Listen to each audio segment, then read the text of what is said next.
everyone, and welcome to this session on the challenges facing economic development in the MENA region. Economies across MENA face challenges ranging from political conflict to high debt levels and volatile commodity prices. This has curtailed growth and underscored, yet again, the need for structural reform. Today, we look at the war in Gaza and how it has affected economies across the region. We ask what are the needed reforms and how to encourage private sector investment, boost productivity and create jobs for the huge numbers of young people who come to the job market every year. Let me introduce our guests first, and on the far right, we have Amitabh Bihar, Executive Director of Oxfam International, and Roberta Gatti, Chief Economist for MENA at the World Bank. On my left here, Professor Ishaq Diwan, Professor at the Paris School of Economics and Director of Research of the Finance for Development Lab. And at the far left, Gonzalo Escribano, Senior Analyst and Director of the Energy and Climate Change Program at the Elcano Royal Institute. So if I may start with you, Roberta Gatti, and we'll have 2 rounds of questions. Please confine your answers to 5 minutes. And I'll start with you, Roberta, please. And I'd like to ask you, how has the war in Gaza, with its regional reverberations, impacted the economies of the MENA region? And what's happened to growth prospects across this region? Well, thank you, Eba. And this is a very tough question for which to keep an answer to 5 minutes. So let me try just to be an economist here and sort of not talk about the human toll, not talk about the life destroys, not talk about the deaths, not talk about the displacement, not talk about the famine, but really just talk about GDP. Maybe I can keep it to 5 minutes. So our country economist in the World Bank put the drop in activity in the Strip of Gaza at 86% in 2024. This means that essentially the economy in Gaza is completely stopped. And something that is happening is that what is not stopped, that has actually spiraled out of control, is inflation. And so food inflation is at 300%. And this means that it's really what macroeconomists will call a typical case of a supply side shock. Goods are not entering the Strip, and the little money that is there chases these very, very few goods. And I said I didn't want to talk about all the human impact, but it's kind of inevitable just to put a couple of numbers there of quasi-near famine, and particularly in the north and in the south of Gaza for a large share of the population. More than half of the children below age 2 who do not have dietary diversity, and anyone who's thought about human capital and how you build the productivity and the health of an individual knows how important it is nutrition in early stages. And 685,000 children who have lost more than a year and a half of schooling. This is what is happening in Gaza, but the crisis doesn't stop there. In the West Bank, what we have is actually a drop in consumption. So the macroeconomists in the room recognize this as what we tend to call a demand-side shock. So the demand is depressed, mobility is limited, salaries are low, the Palestinian Authority is in a fiscal crisis with a deficit of $1.8 billion, which is twice as much what happened last year. And so the economy is sort of slowed down at the rate of 23% just for this year. We all know that the conflict has escalated and intensified to Lebanon. And, I brought here a report that my team produces twice a year with all the economic forecasts for 2024. And we're almost at the end of the year, so those forecasts are almost real. But For Lebanon, our economists had to downgrade them from -1%, which was sort of the impact of the conflict that was happening in neighboring countries and just in the south, to -6.6%, which in aggregate, and Professor Ishaq knows Lebanon much better than I do, but in aggregate in the past 5 years means a contraction of 34% of that economy. Now, these are really the tough numbers, but the impact of the war has ripple effects also in neighboring countries vis-a-vis where it is centered. And so what we have seen is that Jordan has been affected primarily so far through a decrease in tourism receipts and arrivals, and Egypt has been affected. It has been affected because the diversion of shipping traffic from the Suez Canal via the Cape of Good Hope has really implied a massive drop in their fiscal revenue in hard currency. Something that is true about the MENA region is that let me figure my geography right, the western side of the region has actually limited trade contacts with the Levant. And so that part of the region has been relatively shielded from this impact. Thank you, Roberta. Thank you for highlighting the impact. And if I can turn to you, Ishaq Diwan, and ask you more broadly, this is a region which has debt stress, very highly indebted countries that have been trying to reform, reforms stalled repeatedly, and there's always this contradiction between the advice countries are given to cut subsidies, cut expenditure, whereas their rulers, their leaders often feel that this will impact social stability. Is there a way around this? Are there reforms that can be made which avoid potentially explosive results? Thank you, Heba. This is a very difficult question, partly because jumping from Gaza to debt is quite a jump, but also because you ask about debt, financial crisis, austerity, and growth. So that's a whole lot. But just a minute on each, perhaps. Debts are high. Indeed, not in all countries, mostly in the oil-importing middle-income countries. In particular, we already have a debt crisis in Lebanon. There was a debt crisis in Sudan before its civil war. Egypt has a very difficult debt situation, as you said. Tunisia also. Jordan and Morocco are still okay, but have high debts as well. So that's on debt, and so that service is high and squeezes on the budget. And doing nothing, as you suggested, would lead to a financial crisis. Doing nothing, running deficits that keep growing, suddenly there'll be a sudden stop and it would not be possible to borrow anymore. And then, as happened in Lebanon, you are forced to adjust all accounts, fiscal account, external account.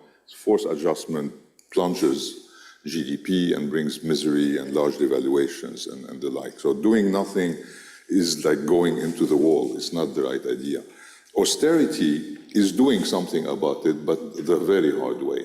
It's adjusting from below. It's hard to cut expenditure, to increase revenues very quickly, given the fiscal situation, given that the economic situation is tough, and given that the state has actually shrunk a whole lot in the past 20 years. I mean, to just give you a factoid, President Mubarak took the helm when the state was 60% of the Egyptian GDP.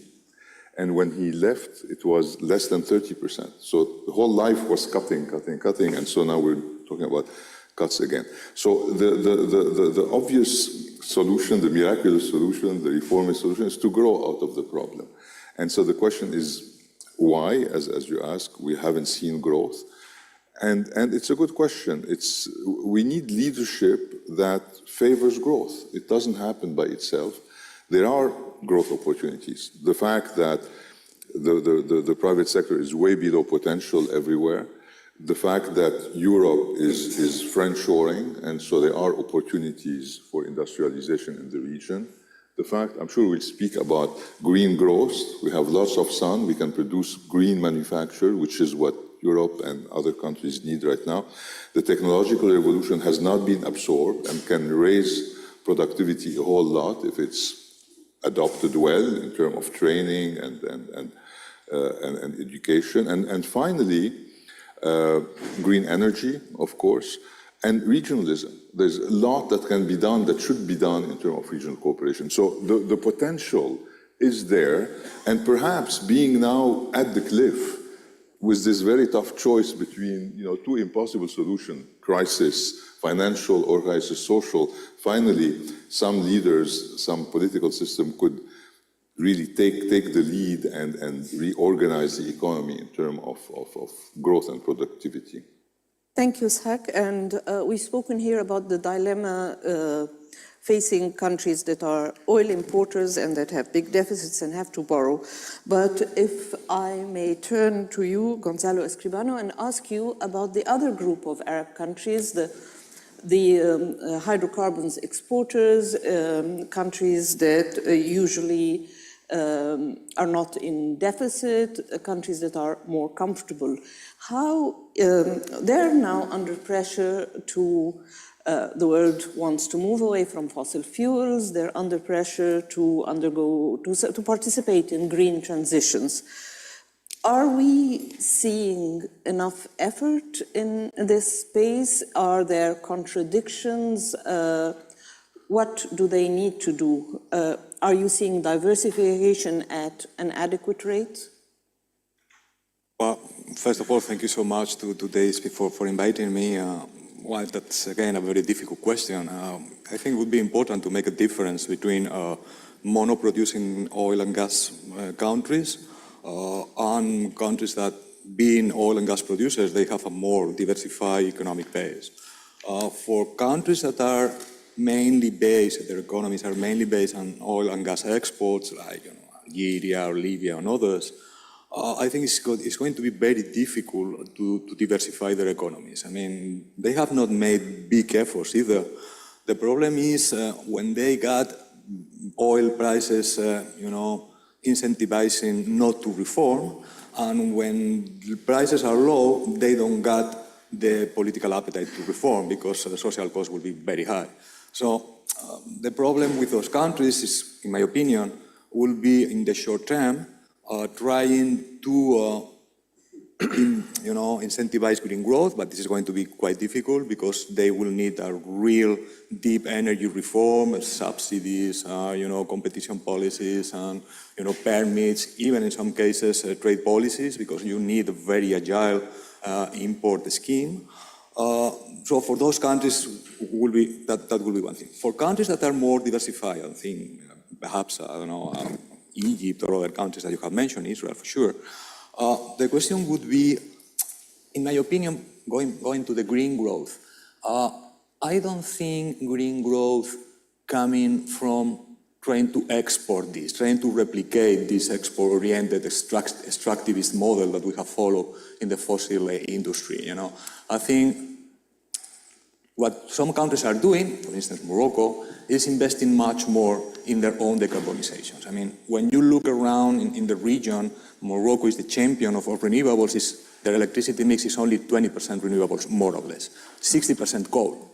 So before thinking of exporting, they should think, in my opinion, to decarbonize and to prepare the ground for a competitive decarbonized industry that can integrate in decarbonized value chain with the European Union. So we have to change also this extractivist model because if all this, okay, we built a cable between Europe and Africa. We already got one between Spain and Morocco.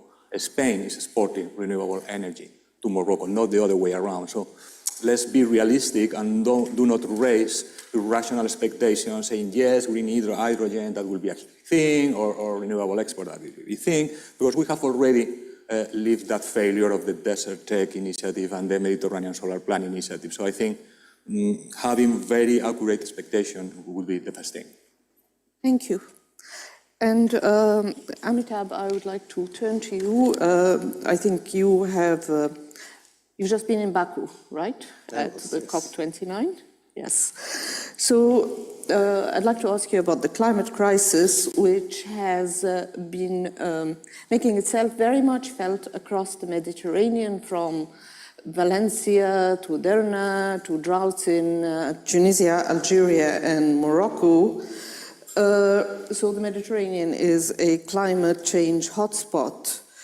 Do you see particular fragilities that are worthy of immediate attention?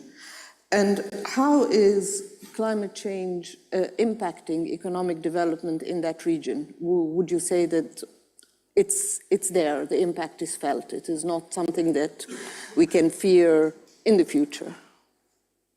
Thank you. Thank you for inviting me. And because we started the panel with Gaza, let me just re-emphasize Oxfam has been demanding an immediate ceasefire. And I really hope that today, just probably 50 kilometers from here, the G7 foreign ministers are meeting with an emphasis on Middle East. Let's hope at least the international humanitarian law is respected, it's undiluted, uncompromised. So I hope to hear something positive from there. Coming to your question, I think what's critical to start by saying that it is important to appreciate that the climate crisis has enormous social and economic impacts. That itself is important. And this does not happen within national boundaries. It's regional and global. I think that needs to be underscored. As you said, Europe is the fastest warming up continent. I think we need to recognize that, particularly Southern Europe. What we are seeing is extreme heat, precipitation patterns changing, and you're actually seeing a direct impact on health with clear data of higher mortality in summer. So that's very, very visible. And you talked of the floods in Valencia, but you also have droughts in the same region. So that contradiction is very, very clear. So what we are seeing is this climate crisis is leading to clear challenges in terms of food security, water security, energy security, and certainly health of people. So I was just reading that we even have water crisis now in southern Italy, including in some big cities. And on the other hand, you see in Cannes, you suddenly have massive floods. The Dana took away almost 273 people in just one go. So it's massive. The damages of the climate crisis that we are seeing are here and now. This is not about the future. And it's a massive human tragedy. I was just reading, one of the floods in the region has cost almost 400 million euros, just one flood. On the other hand, UNICEF says 40,000 children's education is getting disrupted, 75,000 house damaged. So that's the scale. But at this moment, I think the preparedness is not there, which is making us more vulnerable. So we need to really start looking at what needs to be done. And I want to talk about 3 or 4 specific things that could be done. But before that, let me just say that we also need to acknowledge that the top 20% of the rich are way better prepared to deal with the conditions that we are talking of. It's particularly the bottom 20% who are more fragile and more vulnerable in this context.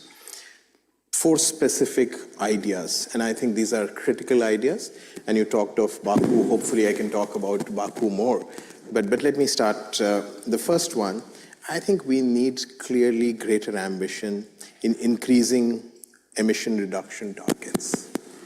I think it's important for us to acknowledge that we cannot outsource our pollution.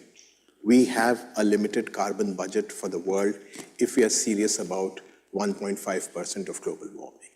And we, as particularly Europe, particularly the Med region, we will need to step up our targets.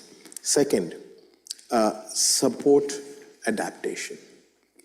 Yes, mitigation is critical, but all the examples that I talked of, from health to education to food to energy, is about here and now.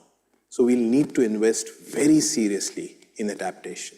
A lot of conversation remain more focused around mitigation. The third is the centrality of climate justice. People who are getting affected need to be at the center of policy making. They need to be heard. They need to be telling us what the solutions are. Whereas what I see, you're increasingly even seeing restrictions of civic space. You're seeing where particularly climate activists are not even allowed to share their concerns. And finally, and I think this is pretty much speaks to the heart of our argument as Oxfam, that we need greater leadership on climate action from the region. As in, we were looking at the pact that we have here, which is the Mediterranean Pact, which is essentially talking of security as the fundamental lens. It is a geostrategic, geopolitical lens to the pact. The climate word is missing from there. I think we'll need a fundamentally different way of understanding what compacts are at this juncture, where climate has to be central. And we need to get out of this extractive, exploitative model and look at a fundamentally different model of designing the pact. Thank you. Thank you. Thank you. Roberta, let me come back to you with another question about conflict. Again, looking at MENA, MENA has been racked by conflict for decades. We've had Iraq, we've had the Algerian Civil War, Syria, Yemen. There have been many conflicts, and how much has been lost in terms of economic development, and is that something that can be quantified or even imagined? Again, a tough question, but I think it acknowledges the fact that the current war comes at the heels of an increasing fragility in the MENA region. And so if you look at the MENA region starting from the 1990s, you find that the episodes of wars have increased twofold in that period, and the number of victims of these episodes of war has increased by 6 times. And between 2012 and 2018, the MENA region was claiming the top place in terms of the largest share of fatalities in the world, and this was during the conflict in Syria. Now, as I mentioned before, there's much more to the consequences of war than what happens to GDP. Human lives are lost, life's trajectories are affected forever, infrastructure is lost, societies are changed. But we tried to do an exercise which I kind of felt was at least like informative, just to get a sense of how much is lost in terms of what we call development, so that's GDP. And so we looked at the conflicts that you were mentioning, and we created like a counterfactual economy of how that was similar to the economy that had the conflict at the beginning, so pre-conflict, and tried to compare the GDP per capita of this fictional economy, but similar, and the real one that was afflicted by war. And so what we came up to is actually a very large number that is lost all the way up to 7 years after a conflict.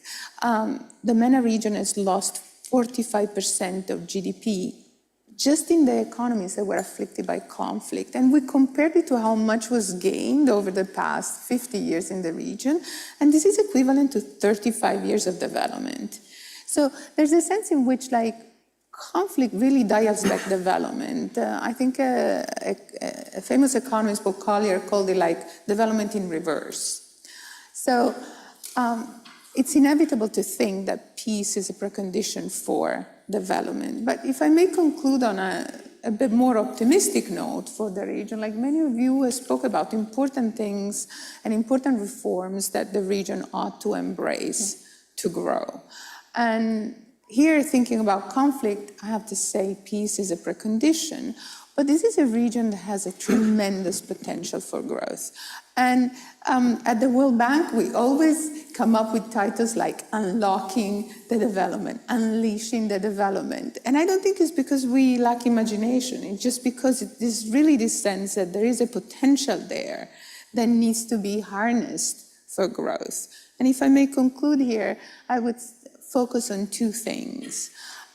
One is really to bring more women to the workplace and sort of abate those barriers that do not allow women to participate to the economy, and really embrace those reforms that allow the private sector to grow and create jobs. That's one. And the second one, and all of you have spoke to it to some extent, is really to increase productivity, not only to shrink not exactly to shrink the role of the state, but to change the footprint of the state from the sort of primary character in the play to an actor who can really create the enabling environment for growth. So I would focus on that. I think technology, and Ishak was speaking to that, is something that would be technological progress that would be important in the long run, but that won't come unless there is like data transparency, open data access, and a free circulation of ideas in the region. Thank you. So a loss of 35 years of... 35 years of development just because of those conflicts. And of opportunity to all the young who come into the job market, and with consequences that really perpetuate over generations. Yes. Ishaq, let's focus on one country here, which is Tunisia. Tunisia has been in economic crisis for a few years, even before the political change under Qais Said. Tunisia has debt, mounting debt. It has also spurned an IMF program. What do you see happening there? And is there a way Tunisia can escape a difficult fate? Thanks, Eva. This is a good question, because Tunisia represents very well what I was speaking about before. But if I may, maybe I can do Tunisia in 2 minutes. And I wanted to respond to, I was inspired. Yes, please. We're hearing about this region where there is regional violence, where there is climate warming, global warming, and climate challenges, where growth is low. And we could think a little bit on the long term. Growth is the solution, but what type of growth? What type of challenges? If the world, abides by the Paris Agreement and gets to net zero in 2050, which we all hope it would gradually consume less and less oil over time. Right now, the region receives about $1 trillion of oil revenues a year. And so ideally, we would say for the good of the world, this number should go down every year now and gets to close to zero by 2050. Now, imagine this scenario in the region today. We're talking of violence, we're talking of crisis. This is times 1,000, right? The pie is shrinking. Countries will start fighting with each other so that they produce and not their neighbor. What kind of regional order we're going to have? Nobody would want to invest in this situation. And yet, every country is losing oil revenue, so they need foreign exchange to import their food, so they need to diversify. Yes. And every country is diversifying on its own. Very hard to imagine this successfully. So we can imagine easily a terrible future. And if we don't want to have this terrible future, we better start thinking today about another future. And this other future is one of focusing on the economy, on diversification, on cooperation, on doing it perhaps together into a regional market that can attract FDI for a large market. So we need to think completely differently and convince civil society and convince decision makers and parties that the future is very grim unless we start thinking differently. So that was inspired by perhaps Can I interject something these here? things together. And it's really a question. Can you do any of this in countries where societies don't have much of a voice? Much of? A voice. A voice. I don't think so, personally. But, I mean, the Chinese are being successful, very successful. And I don't see in our countries, except perhaps the young princes in the Gulf, that this model will be successful. 2011, 19 have shown with civil society in the street that people want a voice. And so I hope this can happen. Do you want me to answer Tunisia still? Of course, yes. You know, Tunisia is a good example of why political, if not change, at least political dialogue is needed to resolve a problem. Because Tunisia is in a trap of its own making.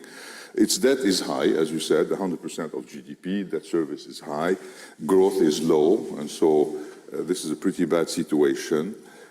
Debt is high because deficits are high and keep adding to the debt. And deficits are high because the government wants to provide a safety net because things are bad, and so subsidies are very high. It's like 12% of GDP, it's enormous. And so this adds to debt. The government cannot borrow outside anymore, markets have closed, so they have to borrow domestically. They crowd out the private sector.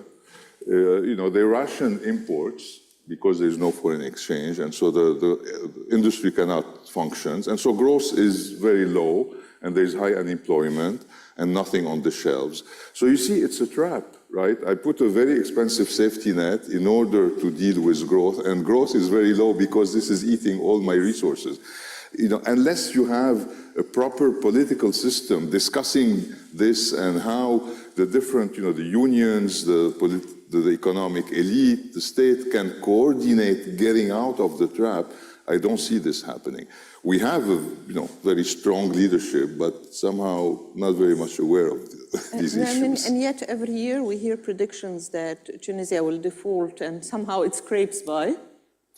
No, I don't think default is a solution because not much of the debt is, external private debt that you can just default on. A lot of it is multilateral, and much of the debt is domestic and with banks. So Tunisia is going the Lebanon way now. It is, unless something is done soon, it risks a triple crisis, external, domestic, fiscal, and banking. Right. Thank you. Dire warnings for Tunisia. Amitabh, if I can come back to you and ask you, developing countries are demanding that developed economies maximize their efforts in terms of climate finance. The recent G20 in Brazil did not send a promising signal. You've come back from COP, so how do you assess what's been achieved there? So this should, allow me to start with a very brief personal anecdote. I think must be 5 months ago or 6 months ago, I was in a small town called Renk. This is at the border of Sudan and South Sudan. And we have humanitarian work in that region. And I was sitting at the border post, and every 15 minutes, it was a devastating day for me to experience it firsthand. It is devastating. Every 15 minutes, I would see 3 or 4 families coming, refugees and returnees from Sudan to South Sudan. But what was quite a shock to me is that a significant number of them were not just escaping conflict, but actually they were climate refugees. And once you've experienced this, and what we just talked, as in my previous response, I was talking about what's happening in the region here. With that context, what we have seen in Baku is a disaster. We have come back hugely, hugely disappointed. As civil society, what we are seeing, what happened in Baku, and let me also say that some of the people were saying this is not such an important COP. However, I certainly believe that with the focus on climate finance, it was one of the most important COPs. And what we have seen is a very, very dismal result. Civil society, with all its calculations, and the numbers are there, was saying that we need at least $5 trillion of climate finance looking at the climate debt, particularly of the north to the south. That's what the numbers were. The developing countries were saying it has to be $1.3 trillion. And please let me underscore, $1.3 trillion of grants, not of mixed finance. And what we have eventually got, what was the offer, and even the process was quite haphazard, what we finally end up with just $300 billion of mixed finance. That's what we have got, which is quite devastating. With the climate catastrophe all around us, and what does this $300 billion of climate mixed finance talk of? It talks of bilateral, multilateral market, but also the carbon market. Also? The carbon market. What does carbon market essentially do? It transfers the responsibility. It in no way is helping us address the question of limited carbon budgets. The way we are exhausting our carbon budget at the moment, the world is exhausting, at this pace, the carbon budget would be over by 2029. And we are talking of carbon markets as one of the sources, which is really not a solution. On the other hand, we are then looking at loans, and we already heard about debt, what debt is doing across developing countries. You don't have social security, you don't have investment in public health, you don't have investment in basic education, and all the money is essentially going into debt servicing. So, but let me also say, you talked of G20, and I would actually flip it. At least as Oxfam, we have read the G20 communique with enthusiasm. There's a clear commitment to tax the super rich. And I'm bringing that to say that the money is there. We can actually find the money, the trillions of dollars that is needed, and that is through taxing the super rich. There could be windfall profits to tax the polluters, the large corporations which are responsible for this. So I would really say that the struggle is on. 1.3 trillion, was doable, you would say? Absolutely, it is doable, and we have the numbers. We can present the numbers, how it, even just with what the UN Tax Convention is discussing and what the G20 is proposing, we can actually achieve the numbers. It is really lack of political will, which is not giving us the numbers at the moment. Thank you very much. And my final question to Gonzalo Escrivano. It's again in same area of climate change and energy policies. The global cooperation appears to have come to a dead end. In the face of national security demands, the risk of green protectionism between blocs cannot be overlooked. We're already seeing some of this. Do you think that this is MENA countries can cope with? Can they develop industrial and trade policies, given that they depend on hydrocarbons to a large extent? Difficult question again. Well, first of all, I don't like the term green protectionism. Nowadays in Europe, we don't use the green word anymore. It's clean. So at least let's talk about clean protectionism, but it's not that unfair, you know. Yeah, that's a problem, but please let's try not to forget, as it has been just mentioned, the Mediterranean is a hot spot of climate change. Yes. It's a key issue for human security. People is dying. It's not only about people dying, but also about morbidity. That is very, very high. In some projections, by 2050, we don't do nothing. Some areas of North Africa will become uninhabitable for human beings, with all the repercussions that will have on livelihoods, on migration, and other issues. But the main important thing, in my opinion, is human security.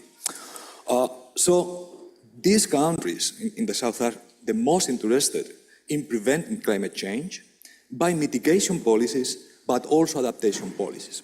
So we can think about green growth in mitigation policies by installing more renewables and more energy efficiency and so on and so forth, and there are opportunities for growth there. but also in adaptation.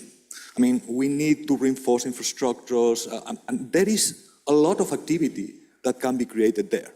But for this, what we need is to get a policy package. What we cannot do from the European Union is saying, yes, as you said, we don't give you money, but you have to do the homeworks. Yeah, hey, listen, all these countries, they got their national determined contributions, what they are going, the pledges they made to improve renewables and to deploy renewables are conditional to financial and technological cooperation from the north. So it's in both shores of the Mediterranean interest to develop a good system for green growth. What we at Elcano are proposing, that is exactly what the CBAM, the Border Carbon Adjustment Mechanism, means, is what we call not nearshoring, not friendshoring, but green shoring. What the European Union is doing is let's give a competitive edge to those economies that are able to decarbonize faster, deeper. And if they are closer to the European Union, in principle, if they got the correct policies, they should have a less carbon footprint than, integration of value chains with Asia or other countries. So I think CBAM is an opportunity for those economies to incentivize their decarbonization, but also to achieve a model of competitive decarbonization that is precisely what we at the European Union are proposing. So trying to integrate these both strategies across, we can call it whatever you want, clean shoring if the European Union doesn't like the word green anymore. But I think this kind of integration is what we'll have to look forward in the coming years and decades if we really want to promote green growth and at the same time prevent the human and ecological disasters in the region. You think it's being sufficiently promoted now? Or? No, I don't think so. We lack finance and we lack a clear narrative, what the European Union really wants. I mean, it's not that we want to protect our industries and just that. No, it's that we want a carbon level field, if you want to call it like that. And for this, I think there are opportunities for countries that are close to the European Union. Can I have the 30 seconds? Yes, please. I mean, I totally agree with you that this is a good long-term strategy, but in the short term, it is protectionist and it will hurt your neighbors. So why not use the proceeds of the tariff, the customs, the revenues, to support that transition with your neighbors? There are technical limitations on what you can do with the money you get with CBAM. There are a lot of academic studies on that. What will be the most efficient measures to improve this? The main result is promoting and financing energy efficiency in those countries. That will be the more effective. But due to the structure and the legislation of CBAM, it's not that easy. I get that money from here and I put it here. So we will have to work on that. I agree with you that that should be done, but it's not that easy because there are technical constraints on how can you allocate the proceedings of CBAM. Thank you very much. We have a couple of minutes. Does anyone want to contribute anything? Any final remarks? Just to underscore one point which I missed, that and it's been made by the panel, that when I was talking of the 1.3 trillion, again, the emphasis on adaptation. We need to ensure that adaptation is at the center. Yeah, because the developing countries do need those resources. I think that is quite central to the conversation. And the Loss and Damage Fund, which was created last year, a success of the previous COP in Dubai. However, the numbers are again extremely small. So as an idea, it's been germinated, but it needs now serious investments. I just wanted to add a perspective rather than a point. I think that we spoke a lot about green energy and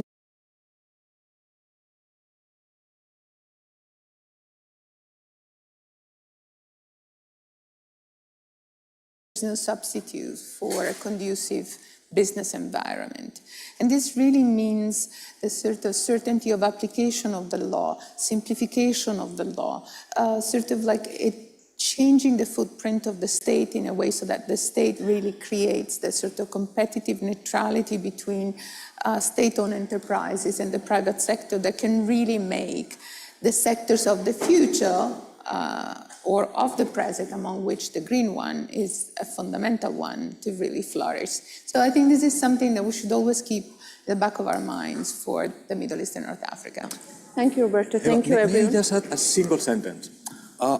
I fully agree with that, but I think also that we need to work, more on a, how to say, it's difficult to me to put it in words, but the energy transition and decarbonization is institutional intensive.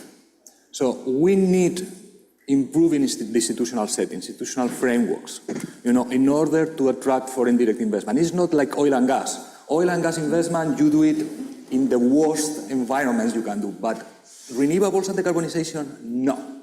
You need predictability of regulation, you need, other things, a much better institutional development. And this is another area on which perhaps some cooperation will be needed. Thank you, everyone. Thank you very much. Thank you. Fascinating discussion. Thanks, Eva. Thank you. Good to